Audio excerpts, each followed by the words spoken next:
բոլորը լսեն, դրեք են միկրոֆոն։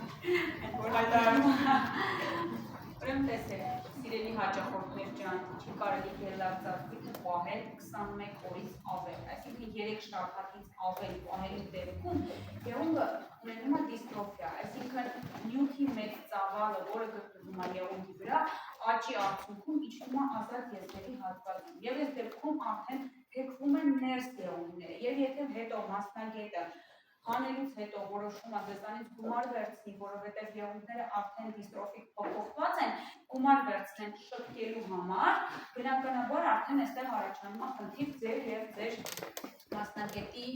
միջև եւ ասում եք օրինակ ինչի համար ավելացավ այս անգամ, նրա համար ավելանում, որովհետև մասնագետը կատարում է լրացուցիչ աշխատանք, ծախսելով նյութ եւ ժամանակ կատարելու այդ աշխատանք, որ շտկվի եղունգը։ Բնականաբար ոչ մի իրան հարգող մասնագետ այդ կեր եղունգները, որոնք արդեն ունեն լուրջ դիստրոֆիա, այդ եղունգների վրա ոչ մեկ ծածկում չի անում, շտկում են, որպեսզի աշխատանքի լիարժեք լինի, նոր կատարում են։ Դրա համար սիրելի հաճախորդներ գելակցածույթը մի պահեք 265 օր։ Պետք, նկարեցիք։